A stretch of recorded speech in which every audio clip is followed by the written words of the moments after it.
Le Canada ne peut être concurrentiel dans l'économie de l'IA sans l'infrastructure nécessaire. En faisant progresser ce projet avec TELUS, nous prenons des mesures concrètes pour développer une capacité souveraine en IA ici même au Canada afin que les innovateurs, les chercheurs et les entreprises canadiens aient accès à la puissance de calcul dont ils ont besoin tout en préservant les données, la propriété intellectuelle et l'avantage économique du Canada sur son territoire. Cette phrase a été prononcée le 11 mai dernier par Evan Solomon, ministre de l'Intelligence artificielle et de l'innovation numérique, au moment où le gouvernement du Canada annonçait avec TELUS l'avancement d'un projet d'infrastructure souveraine en intelligence artificielle. Et cette déclaration résume bien le changement de ton qui s'opère actuellement dans le pays. On ne parle plus simplement d'utiliser l'intelligence artificielle. On parle maintenant de savoir où elle fonctionne, qui l'opère, qui la contrôle et qui bénéficie de la valeur qu'elle crée. Parce qu'au fond, la question est très concrète. Lorsqu'une entreprise canadienne utilise l'IA pour résumer un courriel client, analyser un rapport financier ou traiter un dossier sensible, où est-ce que le traitement se fait réellement? Dans quel centre de données? Sous quelle législation? Avec quel fournisseur? Et surtout, qui garde le contrôle sur les données, les modèles et les décisions?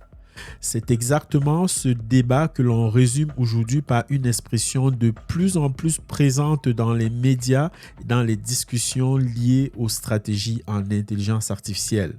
L'IA souveraine.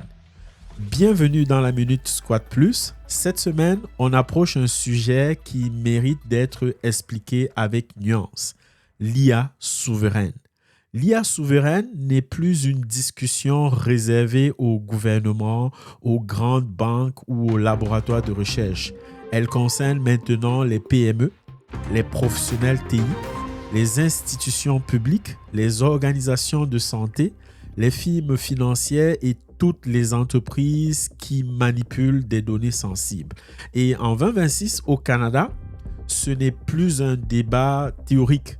C'est devenu un chantier national. Le gouvernement fédéral investit massivement dans la capacité de calcul en intelligence artificielle. Des centres de données sont annoncés.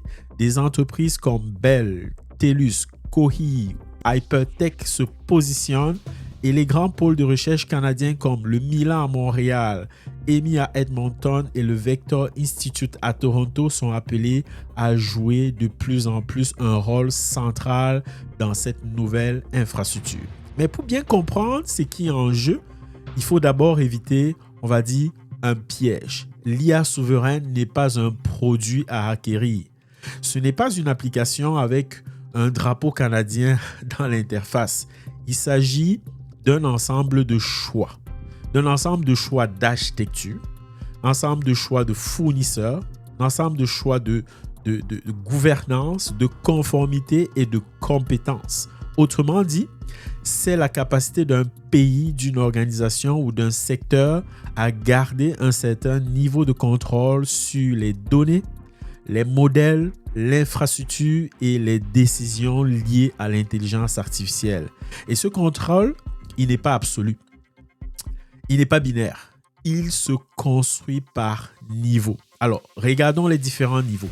Le premier niveau, c'est la résidence des données. C'est souvent le point de départ. Une organisation qui veut s'assurer que ses données sont stockées au Canada, c'est important. Surtout lorsqu'on parle de renseignements personnels, de dossiers médicaux, d'informations financières ou de secrets commerciaux. Mais la résidence des données ne règle pas tout. Dans un contexte d'IA, il faut aussi savoir ce qui arrive aux données lorsqu'elles sont envoyées dans un prompt, si elles sont conservées dans des journaux, si elles peuvent servir à améliorer un modèle ou si elles sont transférées à d'autres sous-traitants. Autrement dit, savoir que ces données sont au Canada, c'est une première réponse. C'est un premier niveau. Le deuxième niveau, c'est le contrôle opérationnel.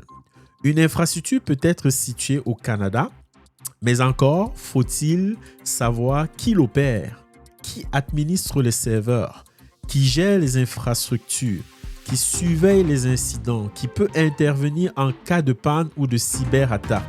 Ces questions paraissent techniques, pourtant elles sont fondamentales parce qu'une souveraineté réelle ne dépend pas seulement de l'endroit où se trouvent les centres de données. Elle est aussi fonction des personnes, des outils, des processus et des chaînes de support qui la font fonctionner. Le troisième niveau, c'est la souveraineté juridictionnelle. Même si les données sont hébergées au Canada, il faut se demander quelles lois peuvent s'appliquer aux fournisseurs. Et c'est ici que reviennent souvent les débats autour des lois étrangères comme la Cloud Act américaine. Le sujet est complexe, mais l'idée, elle est simple. Une organisation peut avoir ses données physiquement au Canada tout en utilisant un fournisseur qui demeure exposé à certaines obligations légales étrangères. La souveraineté ne se limite donc pas à une question de géographie, elle touche aussi la propriété des entreprises, ses entités juridiques, ses contrats, ses sous-traitants et les garanties qu'elle offre aux clients. Le quatrième niveau concerne les modèles d'intelligence artificielle eux-mêmes. Utiliser l'IA, ce n'est pas seulement choisir un outil, c'est aussi dépendre d'un modèle qui a été conçu, entraîné, optimisé et gouverné quelque part.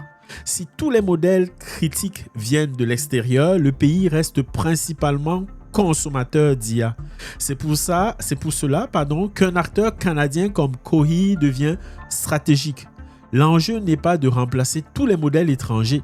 L'enjeu est plutôt de développer une capacité canadienne crédible, capable de coexister avec les grands modèles mondiaux, mais aussi de répondre à des besoins où la confiance, la conformité et le contrôle sont essentiels. Enfin, le cinquième niveau, c'est la maîtrise de la chaîne complète. C'est probablement le niveau le plus ambitieux lorsqu'on parle de souveraineté en intelligence artificielle. Il ne s'agit plus seulement de données ou de modèles, mais de toute l'infrastructure qui rend l'IA possible. Les CPU, les GPU, les centres de données, l'énergie, le réseau, les talents et compétences, la cybersécurité, l'audit, la conformité et la gouvernance. À ce niveau, la souveraineté devient une capacité industrielle. Ça va être la capacité de pouvoir concevoir, héberger, exploiter, surveiller, sécuriser et éventuellement retirer des systèmes d'IA de manière contrôlée. C'est cette chaîne que le Canada tente ou vise de renforcer aujourd'hui. Sur le plan fédéral, la stratégie canadienne vise à augmenter l'accès à la puissance de calcul pour les chercheurs, les entreprises innovantes et les organisations canadiennes. Le message est donné. Si le pays veut être compétitif dans l'économie de l'IA, il ne peut pas dépendre uniquement d'infrastructures étrangères. Il doit disposer d'une capacité de calcul plus forte, plus accessible et mieux alignée avec ses propres intérêts économiques et stratégiques. Alors, quand on regarde cela, on peut en ressortir avec 3 axes. Le premier consiste à mobiliser le secteur privé pour construire donc de nouvelles capacités de calcul au Canada. C'est dans cette logique qu'on retrouve le AI Compute Challenge avec un appui important annoncé par Kohi. L'objectif étant d'accélérer la construction d'infrastructures capables de soutenir l'entraînement, le déploiement et l'utilisation des modèles d'IA avancés. Le deuxième axe vise à bâtir une infrastructure publique de supercalculateurs en IA, notamment à travers le programme SCIP, le Artificial Intelligence Sovereign Compute Infrastructure Programme. L'idée étant de créer une infrastructure de calcul souveraine accessible aux chercheurs, aux innovateurs et à tout l'écosystème canadien. Le troisième axe, on veut faciliter l'accès au calcul pour les startups et les PME. C'est un point très important parce que l'IA ne doit pas devenir un privilège réservé à certaines organisations, à certains géants technologiques. Beaucoup de PME veulent expérimenter avec l'IA. Elles n'ont pas toujours des moyens d'accéder à la puissance de calcul, aux environnements spécialisés ou aux ressources techniques nécessaires. Sans accès au calcul, les idées restent au stade des prototypes. Sans infrastructure, l'innovation reste dépendante. Et sans souveraineté, une partie de la valeur économique risque très fortement de sortir du pays. Donc, pendant que le gouvernement structure le cadre, on peut voir les acteurs privés aussi faire le pas. D'ailleurs, Bell va construire son AI Fabric. En mars 2026, l'entreprise a annoncé un centre de données IA de 300 MW en province de Saskatchewan, près de Regina. Bell présente ce projet comme une pièce majeure de son infrastructure canadienne pour une IA souveraine. L'entreprise s'associe à Kohi pour offrir des solutions d'IA souveraines au gouvernement et aux grandes entreprises, et son partenariat avec Hypertech vise à renforcer une chaîne d'approvisionnement et d'opération davantage contrôlée au Canada par les entreprises canadiennes. TELUS, de son côté, avance aussi sur de grands projets de centres de données d'IA souverains, notamment en Colombie-Britannique. Et ce qui est intéressant, c'est que toutes ces annonces vont dans la même direction. Canada veut éviter de rester seulement un marché pour les technologies étrangères. Il veut devenir un acteur d'infrastructures, de calcul, de modèles et de gouvernance. Et c'est là que l'écosystème de recherche canadien va jouer un rôle stratégique.